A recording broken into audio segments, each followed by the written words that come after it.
Hi guys, it's Ryan K again, continuing the series of looking at different trance production techniques and different types of sound design. So today we're going to be looking at sound design, so designing plucks. If you're not too familiar what a pluck is, go quickly look it up, but it's throughout vast majority of trance tracks again. The issue with trance plucks is that they can actually vary massively. Lots of different styles and lots of different ways to express yourself in creating them. So today I'm going to have a little look at a way that I would produce one and maybe show a little bonus at the end. Okay, so without further ado, let's go. Right guys, so as usual, before designing any sound, I like to make sure I've got a MIDI that's going to work. So I've already had a little go at this and it's quite obvious this will work because it's very short notes. So that plucks are very short sounds.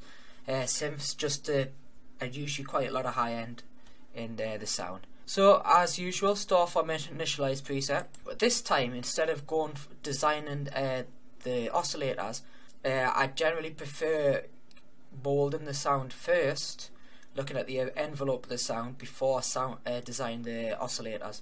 So all trance plucks, it's very short decay normally. There you go, you can hear it. Bring the sustain up a little bit.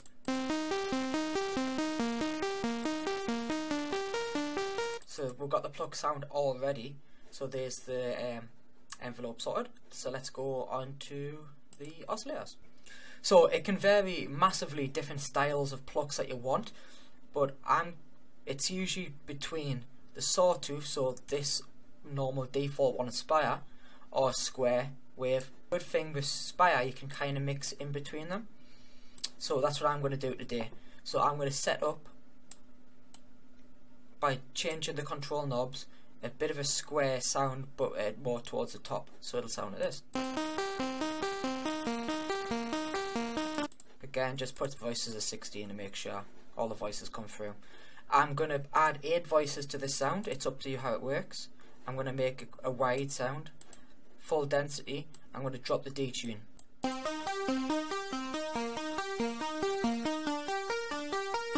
Sounds okay to me. So that's my first oscillator set up already. So number 2, I'm going to actually copy the first one onto the second one to give it a bit of a starting position already. So instead of having it up here, the square coming in, I'm going to drop it up. I'm going to drop it further down just to give it a bit of difference in sound.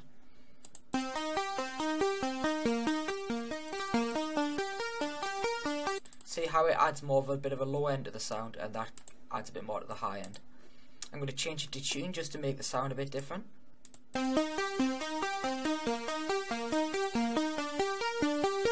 Lovely. What else I'm going to do is I'm going to copy the first one. I quite like that sound, but this time I'm going to increase the fine, so basically added it up a couple of cents just to increase the pitch slightly. I'm going to drop the first oscillator down a couple of cents just to wind it up the sound a bit. So it kind of gives the illusion of detuning.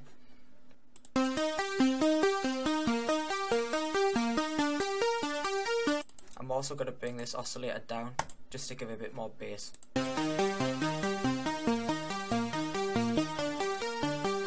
Okay, so that's 3 oscillator setup. Now this is a little bit different, a bit past basic, but what I also like to do is use FM synthesis. So without going fully into FM synthesis and how it works, I'll do another video for that. How it works is you get one type of sound wave affecting another. For a good plucky sound, I like to use alarm 1. Bring control all the way to the left, control B, sorry, and control A to the right. Keep it there. Mute these to see what it sounds like.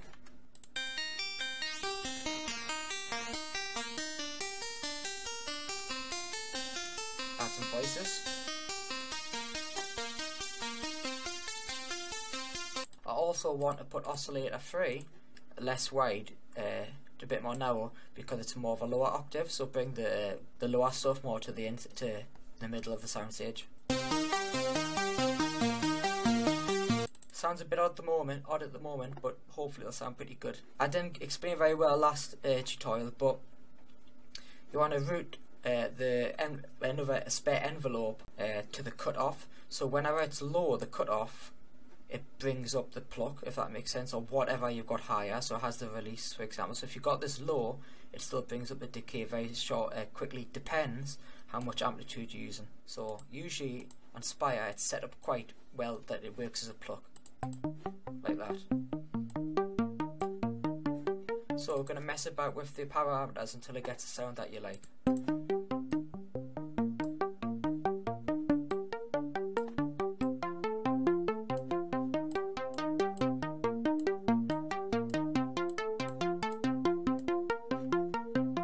Lovely, so I've got a plucky sound already. So what we're going to do now is add a little bit of compression by using this X compression. I'm assuming that's what it sounds for. I'm then going to drop the low out. You don't need it really. Don't overdo it though, because you still need this, some of the frequency down there. And we're going to mess about with the EQ to try and get that sound we're after.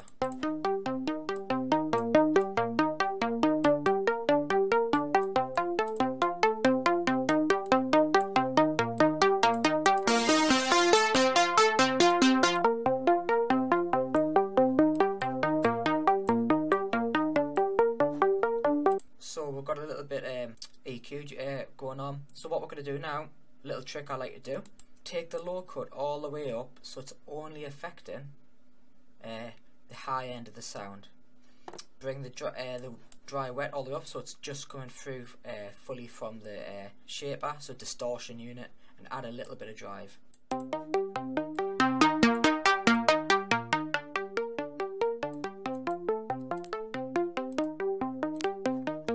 Just brings the high up a bit. This is what basically makes a pluck in my opinion.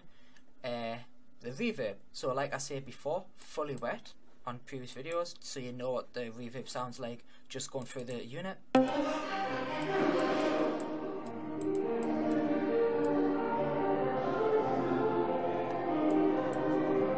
That sounds pretty good. Let's mix it in.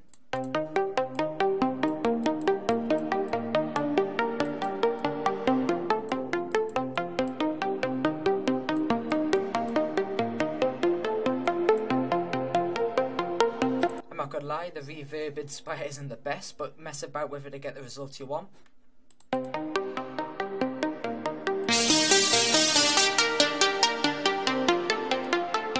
Let's add some delay, full wet.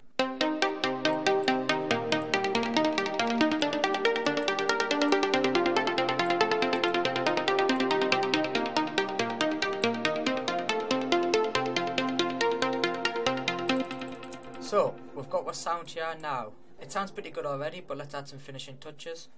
So let's add a phaser just to move the sound around.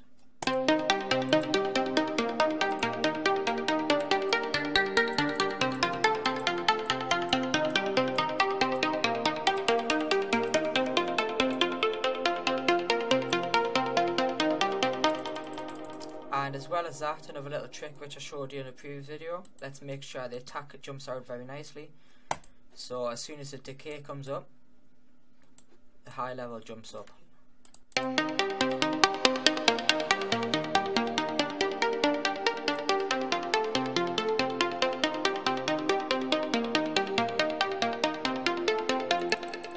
One last thing, just to make the sound unique, the way you like it, whatever. Let's get an LFO. So if you don't know what an LFO does, an LFO affects something else in the synth going through a wave. So for example, we're using a sine wave here. This is how it would work. So I'm going to add, for example, Control A here. So oscillator for Control A, and get a specific time. The longer the better usually. If I sync, so it's the same as that. And over time, the Control A is going to change. It will go up following the sine wave.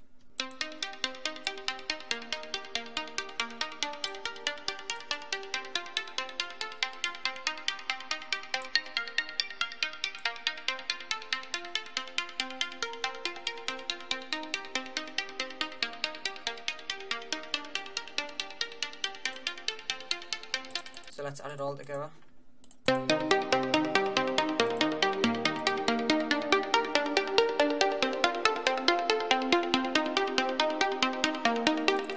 there you have it. It's just manipulate the sound the way you like it. So there you go. For a bonus, I just want to show you how basic sound design was back in the day, especially in the late 90s, early 90s. But basic back then was the key. It worked really well, and very memorable melodies and riffs. So let's see here if you can get this, okay?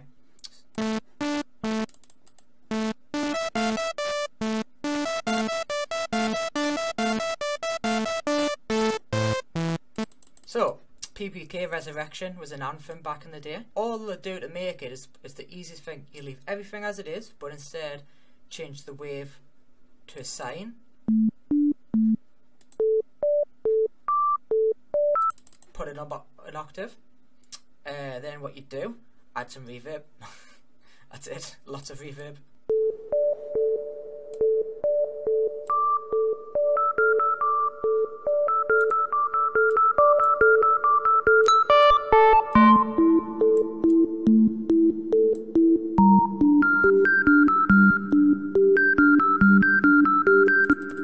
Piece of piss to make, there you go. Anyway, thank you very much for watching my trance production tutorial on plucks.